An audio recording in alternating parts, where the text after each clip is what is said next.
So hello everybody, if you have been watching all the videos, you will know that this is video number 4 and today or episode number 4, and today we're going to talk about Hagar. I'm really excited to talk about Hagar. If you watched the Sarah video, you saw my excitement at the end. I'm wearing my Femme Libra free woman today because I want Hagar to be freed. I want all women to be freed from the stereotypes that we've given them, considering their faults or flaws that they exhibit in the Bible. And I really want us to focus on their highlights. So we're going to talk about Hagar today. I'm really excited about talking about Hagar. We're going to be coming from Genesis again. We're still in Genesis. I would like to get further along in this study, but I want us to take our time to really talk through these women and forever dispel the past messages. You all have to excuse me. I am battling my asthma.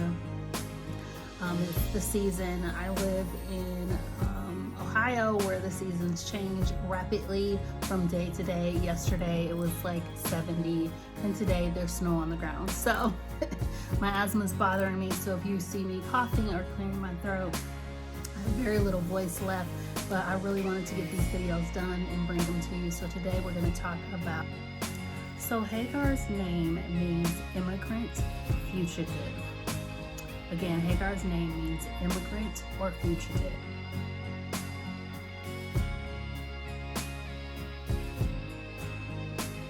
The passage that we're going to be talking or discussing today is Genesis 16. And again, I will be reading from the contemporary English version of the Bible. I want to reiterate that you can use any version of the Bible that works best for you. I like to teach through the contemporary English version of the Bible because it is the simplest form of the text. It's easy to digest. I try to steer away from some of the versions that make the comprehension a little more complicated. So I will be reading from the contemporary English version. If you would like something that's more relatable to the King James version, but is still written in plain text, you can try the NIV or the the NIV or the ELT. Either one of those versions work really well and are comparable to the contemporary English version and the King.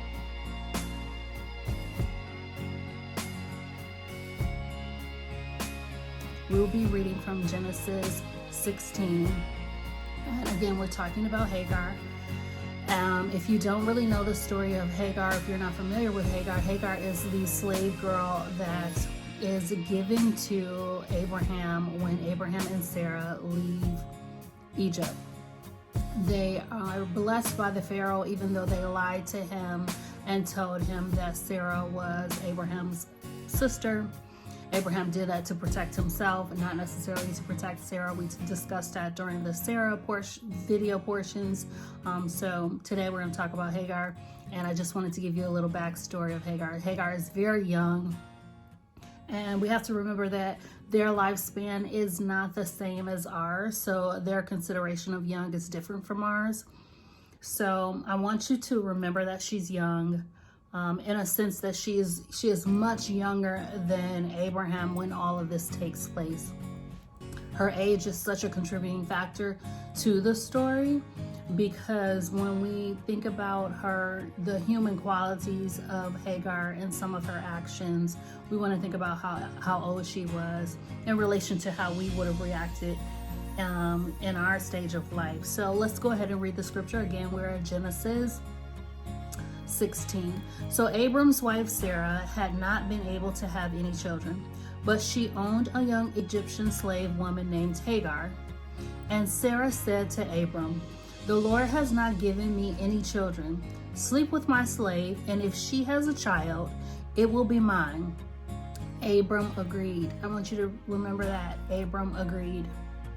And Sarah gave him Hagar to be his wife. This happened after Abram had lived in the land of Canaan for 10 years.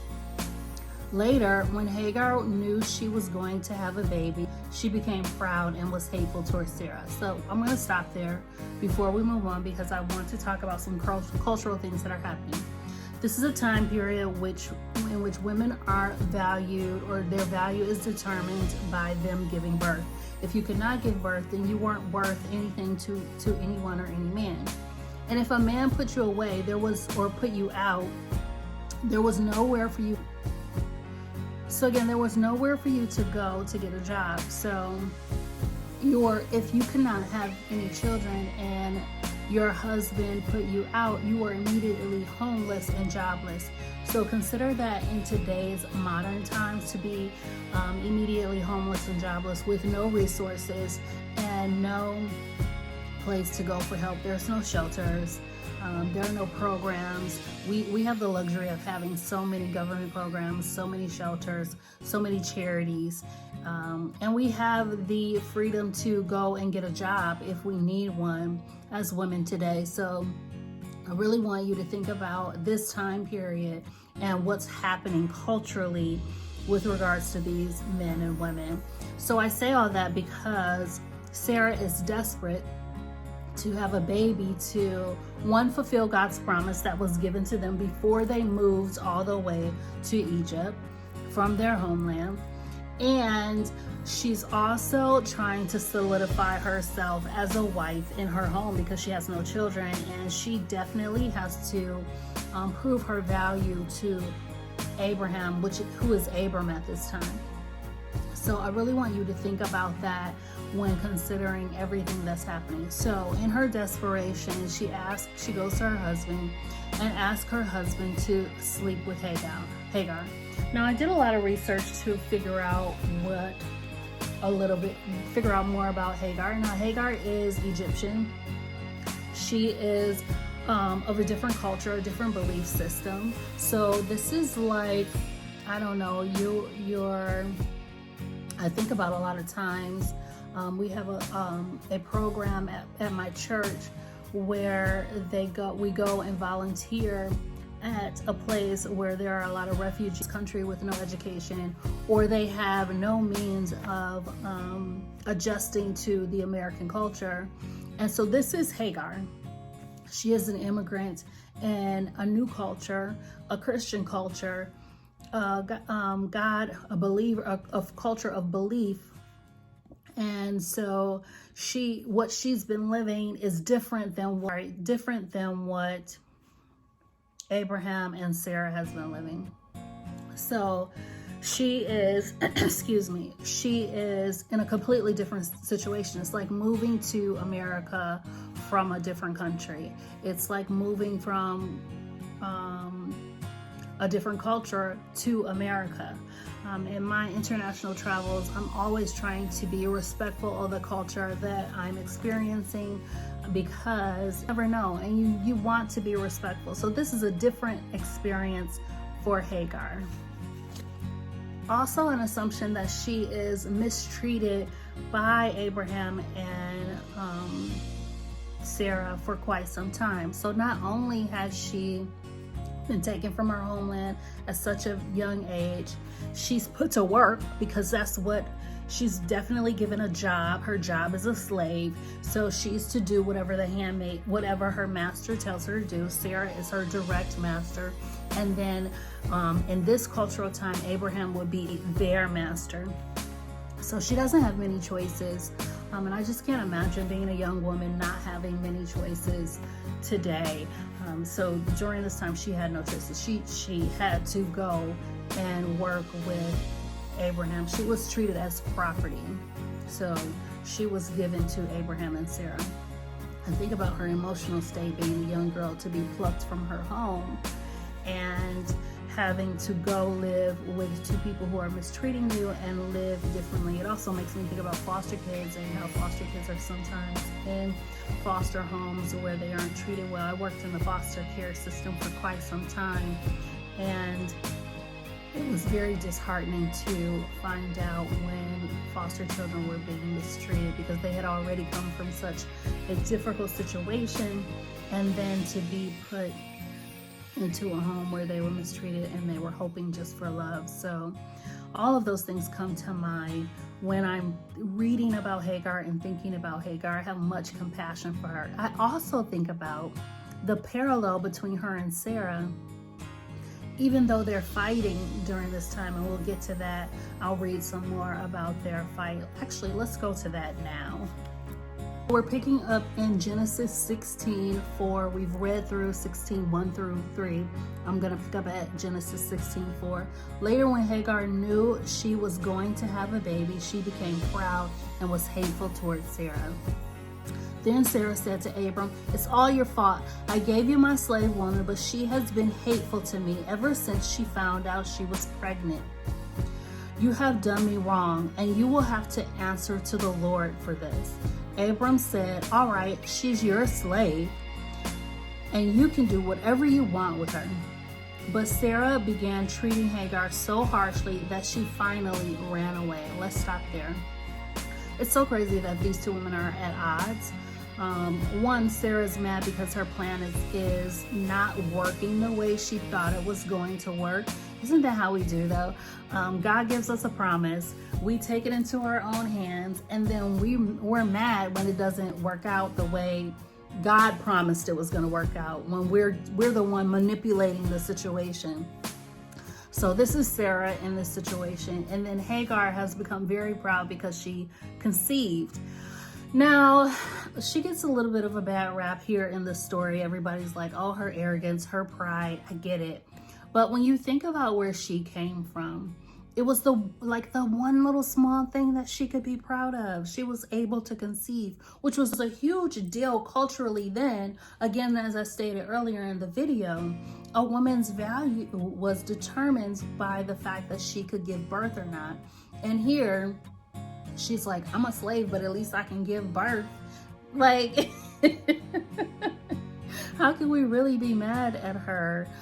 We all have moments where, we've kind of been the underdog in situations, and then finally, like, we get a little bit of a leg up, a little bit of a success, and we feel just a little bit of pride, and we want to boast a little bit, like, uh-oh, hey, look at me.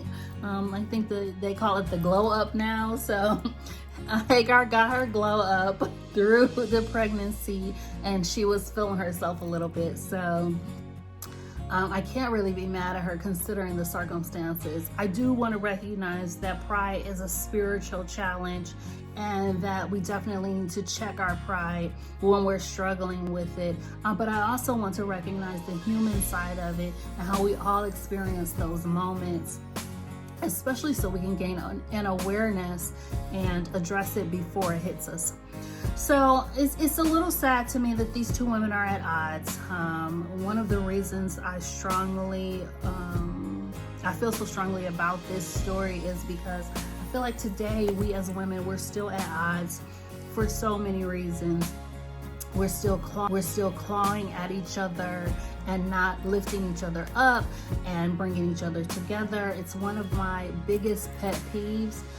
A lot of times I'm sitting in rooms where I am the only female, or there's me and just one other female, and the other female is jockeying for her position so strongly that it's offensive to me. And I'm like, sister, like, we're in it together. We're the only two females in the room. I think also that a lot of times there are situations where we are purposely pitted against each other.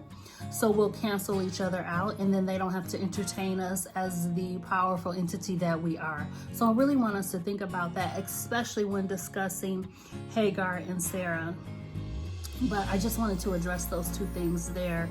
One, that we have two women that are basically trying to achieve the same thing, a level of respect, a level of honor that they are due. As we talked about in Eve, they are equal partners in the dominion and the blessings of humankind, so they are entitled to some honor, and they're both trying to grapple at getting some honor through some human means, because culturally the only way to gain honor at this time is to have a baby. And here we have Sarah, who cannot conceive at this present moment. And then we have Hagar, who has conceived. I also want to address Abram. Abram, or Abraham, because his name actually gets changed, we talked about that with Sarah, is the only person in this situation who has a choice. He can choose not to sleep with Hagar. He's the only person that can say no. So when Sarah comes to him and says, hey, can you sleep with Hagar so we can have a baby? Why didn't he say no? And we tend to focus on the two women in these passages and not necessarily the man. And again, I want to reiterate, I am not a male basher.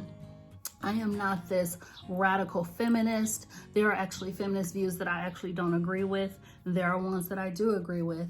My husband and I have a conversation about that regularly, that I am pro-woman.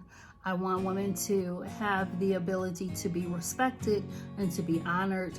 And I want our talents and our gifts and our contributions to be recognized and respected and honored. That is my goal.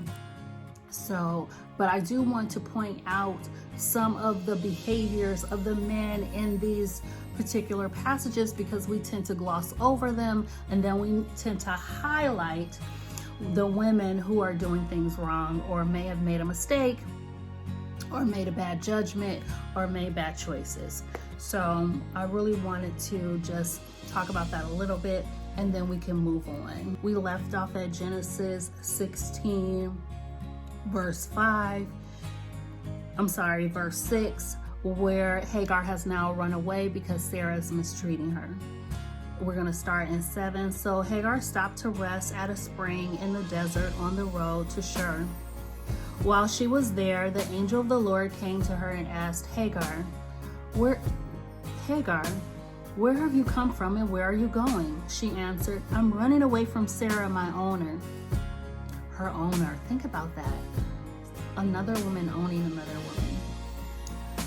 Continuing in 9, the angel said, go back to Sarah and be her slave.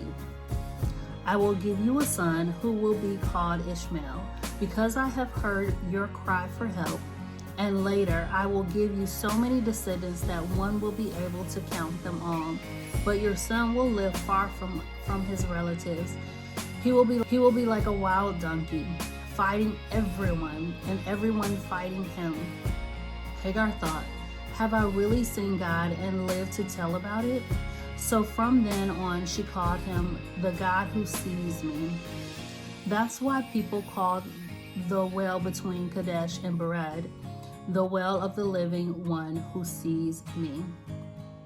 Abram was 86 years old when Hagar gave birth to their son, and he named him Ishmael. So there's a lot to digest right here. The fact that she ran away because of Sarah. Sarah is her owner. The visitation from God, especially since especially since Hagar was from a different belief system than Abraham and Sarah. This is that she actually interacts with God here and believes that it's God and knows that it is God. You can see that she is somewhat of a believer here. There's a confession of faith in this passage. When she says the God who sees me, she referenced God. There's a reverence there. So there's so much to unpack here, and we're just going to do a little bit at a time, and then we're going to talk about the biblical aspects of Hagar, the theological aspects of Hagar, and then we're going to talk about application with regards to Hagar. But could you imagine that you are now pregnant and now the woman is being mean to you? Your owner, your boss is being mean to you. Hagar is definitely a Me Too movement of the Bible.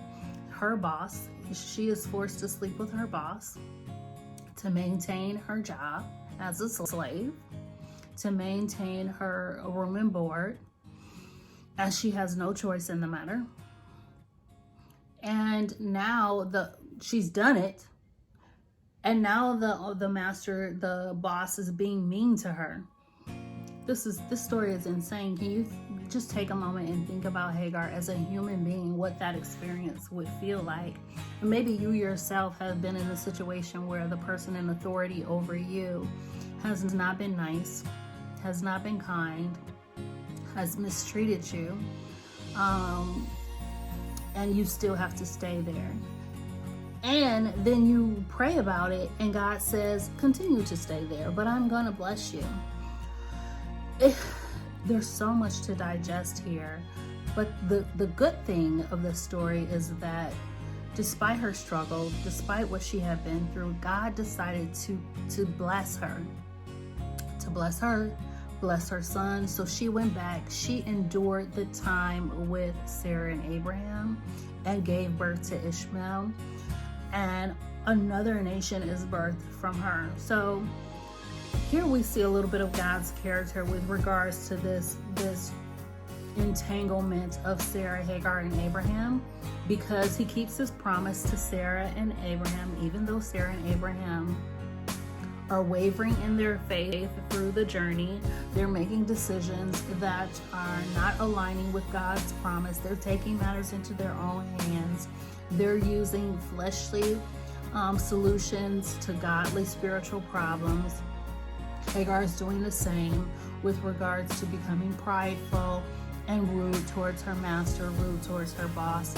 There's so many lessons to learn in this passage with regard to Hagar, and I hope that you have gained a little bit of compassion towards her, knowing that, or having a different perspective towards her story with regards to the fact that she is definitely made to sleep with her boss. She has no agency over her body. She has no agency over her life, and she just has to do this act.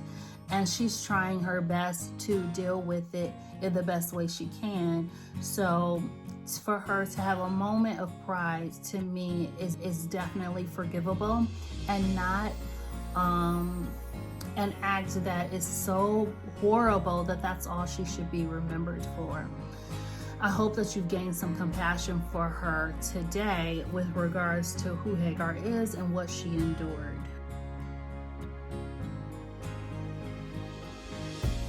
So let's talk about Hagar biblically.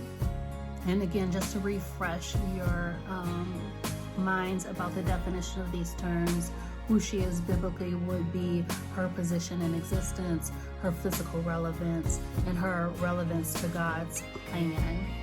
So Hagar is a daughter. She has to be. She is a mother. She is a slave, and she is technically, by cultural definition, Abraham's wife. I think we read in the passage, because during those times, once you had intimacy with someone, they were considered your wife. So she is a wife. Now, people refer to this story as the first attempt at surrogacy. I would not consider this surrogacy at all, because with surrogacy, the woman that's actually carrying the baby has a choice. Hagar did not have a choice in the matter. She did not have agency over her own body, so therefore she is not a surrogate. Also, in most surrogate situations, it is my understanding that it's usually the biological mother's egg and the biological father's sperm, and those two things are implanted in the surrogate mom's womb so she can just carry the baby. So she is just an incubator, so to speak. She is just carrying the baby. The baby is not genetically related to her or biologically related to her in any way. So this is not surrogacy, because it is Hagar's egg and Abraham's sperm. So this is not surrogacy. So I just wanted to clarify that, because a lot of people are like, oh, this is the first version of surrogacy. It's actually not. So as a mother, she is very proud to be pregnant. We can see that in the passages when they talk about her getting very prideful about being pregnant. I think it's back in the top of the passage. maybe around, I think it's Genesis 16:4 is where they start talking about Hagar getting prideful, being excited that she was pregnant. So she was a proud mom. We know that about her. And as a wife to Abram, she didn't have much choice. So to determine if she was doing that role in a biblical manner, if she was doing it well, she didn't really have a choice in the matter with regards to doing it well or not. So I don't think that we can take a position on her as a wife to Abraham, because she's basically forced to be a wife to Abraham. She didn't have a choice in the matter as a slave and as a woman. And then when we think about her relevance to God's plan, I read in one of the commentaries when I was studying over this passage, it's a commentary by Ann Spangler and Jean Swarta. And they talk about how Hagar was stuck in a desperate situation. And I would think that, one, she's a slave, so that already puts her into a desperate situation. I don't know anybody who would enjoy being a slave or has some type of pleasure towards, like, of another human being owning them. Maybe there was some comfort in knowing that you're being owned in that time because you didn't know anything else. My husband and I always have deep conversations. We love to banter back and forth about complex ideas and social problems, things like that. And we always talk about if times were different, if we lived in a different situation. And we talk about, oh, I couldn't live like that, or I couldn't do that. I don't know if I could survive that. But if you didn't know any other life, you didn't know anything different, there is nothing to, there isn't some barometer of pleasure outside of your current existence to gauge it towards. I mean, I guess there was Sarah's life with regards to comparison, but for the most part, what she knew was to be a slave. So I don't know that there's two sides to that. She could have been feeling desperate being a slave, but she also could have been feeling blessed because culturally, to be a woman and have a job, slavery being her job, that being employed and having ownership, it was better than being homeless and not having room and board during that time, because that would be the other option for her. But I also think that, you know, the situation of desperation for me was that she had to have sex with her boss in order to have a baby for her master. That's the situation of desperation, and that God would send her back into that situation, especially with Sarah being mean to her, because Sarah's now mad that she's pregnant.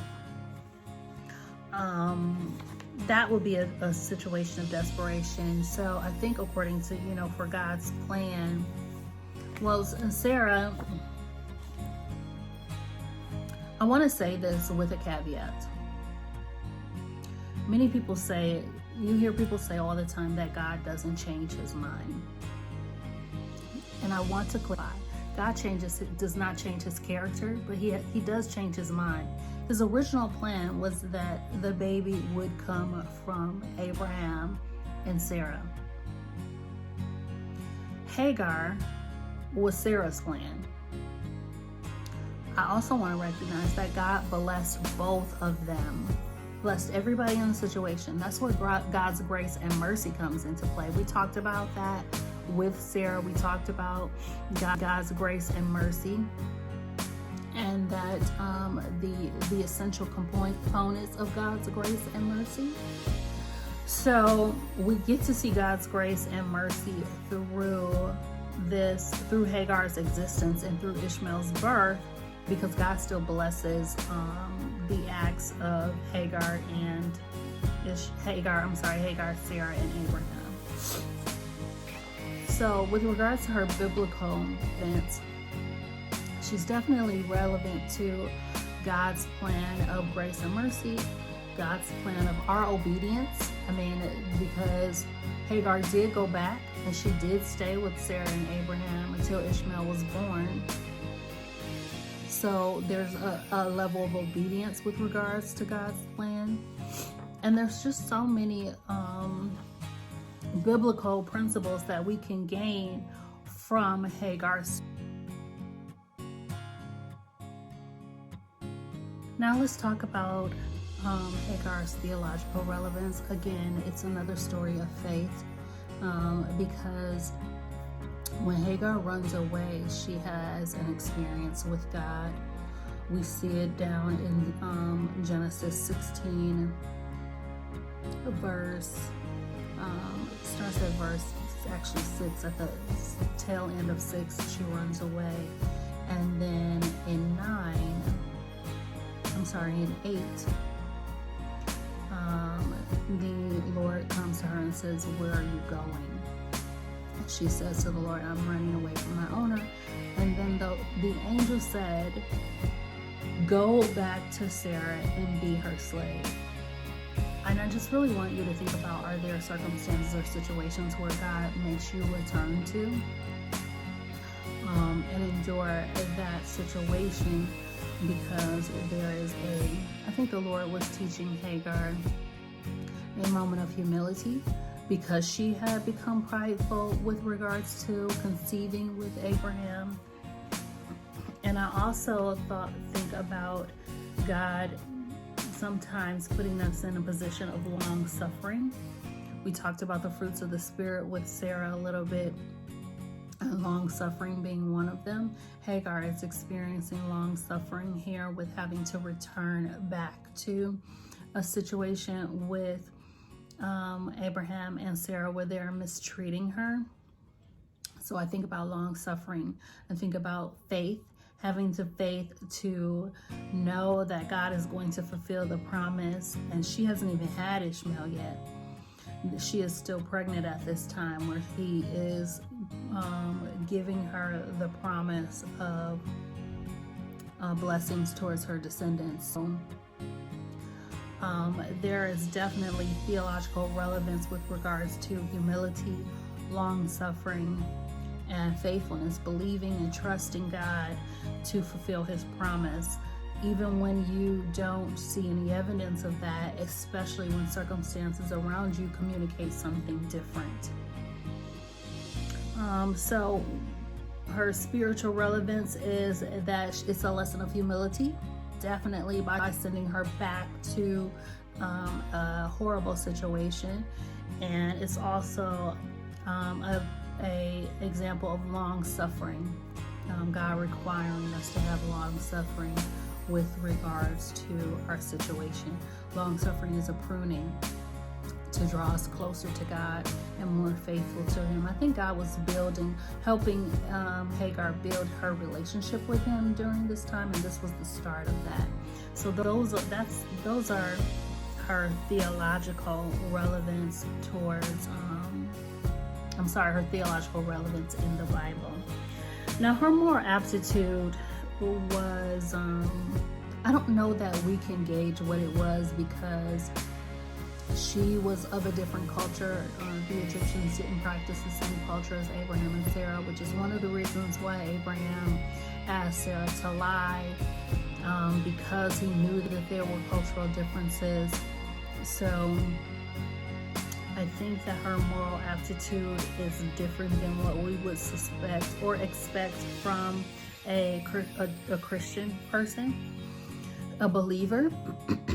However, based on the cultural times that she was living in, you can definitely see that she was obedient. She went back when God told her to go back. She also struggled with pride. So her moral aptitude there was a little bit of struggle with pride there. And when we think about the fruits of the Spirit, we can definitely say that she's practicing well is love. She's loving her baby Ishmael. She is long suffering because God told her to go back to Sarah and Abraham. She is exhibiting goodness by going back, faithfulness. She was not kind to Sarah And we can assume that she had some inner peace and joy once she had the encounter with God after running away. So I guess her moral aptitude is evident in the passages, and that wraps up her theological relevance in the Bible. Now we're going to talk about the application portion of it.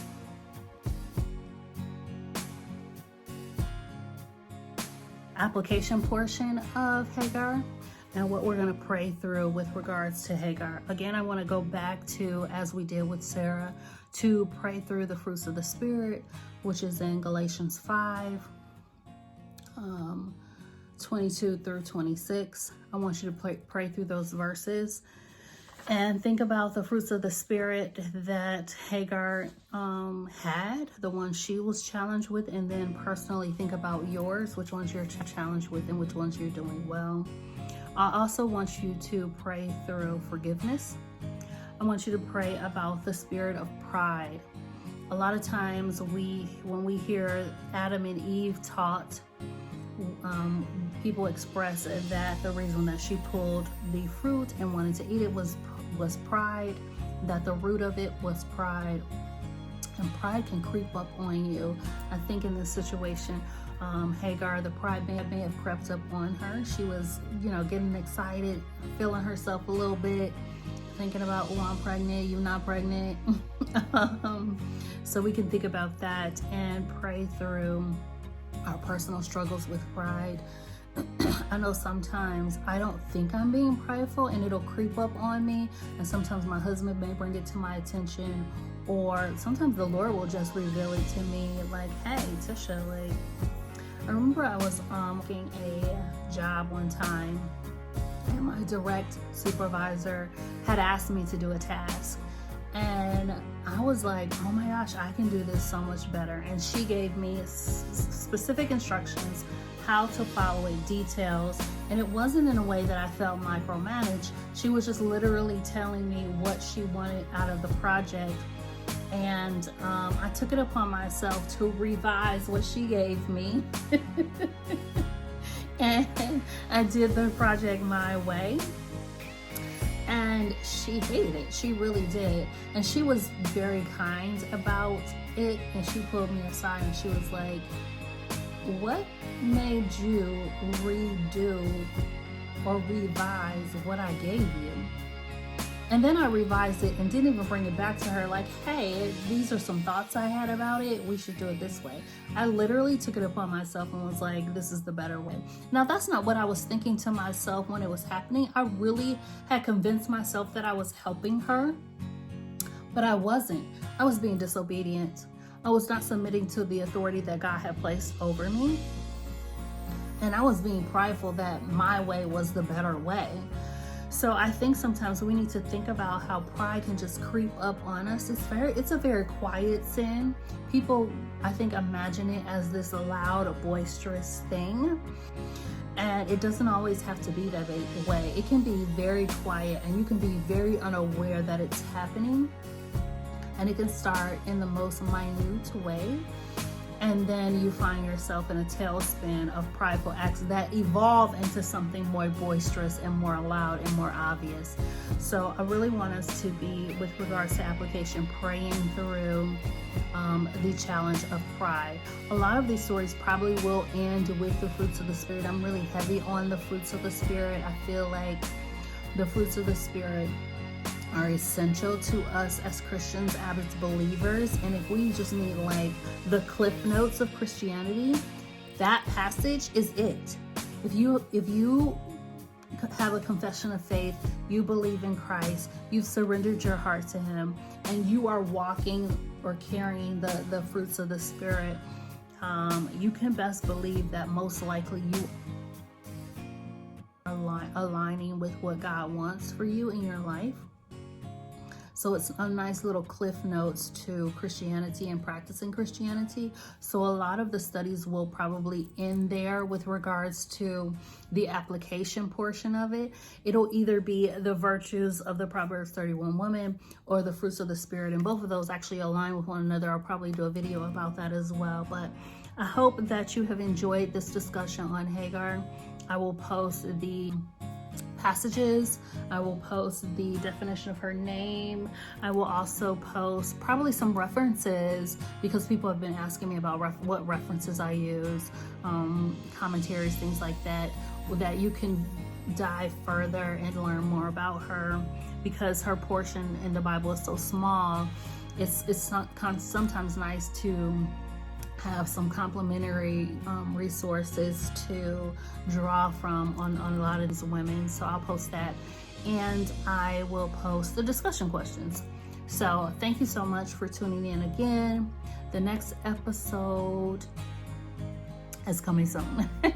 I think, I can't remember what the next episode is. I want to say it's Lot's wife. So the next episode will probably be Lot's wife. That will be episode 5. Excuse me. And I'll post that. So thank you for tuning in. Thank you for learning about Hagar. I hope you have a different perspective of her today. I hope you feel freed as a free woman of Christ. And I love you guys. And subscribe to the channel. Click the button below, subscribe to the channel, or you can send me an email at theologyofwomen@gmail.com, or follow me on all my social media to stay connected. Or you can join us on Saturdays in our virtual classroom, where we chat through a lot of these